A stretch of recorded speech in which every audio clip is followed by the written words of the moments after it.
تو بھائیو یہ رمضان آ رہا ہے، دیکھو میں ہاتھ جوڑتا ہوں، نماز 5 وقت سارا سال فرض ہے، لیکن روزے کی برکت سے کیا ہوتا ہے، شیطان قید ہو جاتا ہے تو وہ سارے بھاگے بھاگے آ رہے ہوتے ہیں۔ اللہ سے مانگ لو اس رمضان میں کہ یا اللہ ایسی توفیق دے کہ موت تک نماز نہ چھوٹے۔ رمضان میں بہت سے لوگ رشوت لینا چھوڑ دیتے ہیں کہ نہیں جی ہوں رمضان شریف آ گیا، رمضان شریف بھی تو آیا ہے لیکن اصل میں شیطان قید ہوا ہے تو اب کہہ رہے نہیں ہوں رشوت نہیں لینی، مہینے بعد لواں گے۔ ڈنڈی مارنے والا کہتا ہے نہیں صحیح تولنا ہے، پھر رمضان تو بعد کٹھی کسر کر لواں گے۔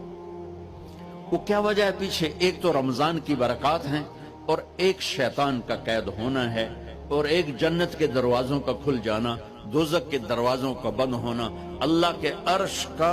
پہلے آسمان پہ مستقل ڈیرا ڈال دینا، اور پھر اعلان کرنا ہے کوئی بخشش آنے والا ہے، کوئی معافی مانگنے والا ہے، کوئی توبہ کرنے والا ہے، کوئی جنت مانگنے والا ہے، کوئی دنیا مانگنے والا، آؤ مانگو۔ اور ایک فرشتہ اعلان کرتا ہے اے بھلائی کے چاہنے والے شاباش آگے بڑھ، اور دوسرا فرشتہ اعلان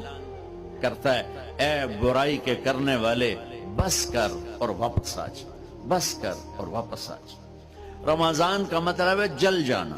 رمضان کے لفظ کا مطلب ہے جل جانا۔ جلنے کا مطلب کیوں ہے اس میں کہ رمضان میں اللہ سارے گناہوں سے اپنے بندوں کو پاک کر دیتا ہے اور ان کے گناہوں کو جلا دیتا ہے، جس سے وہ پاک ہو کر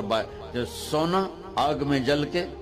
خالص ہو کے باہر آتا ہے، روزہ رکھنے والا بھوک کی آگ میں جل کے خالص ہو کے باہر آ جاتا ہے، اللہ اس کے سارے گناہ معاف فرماتا ہے۔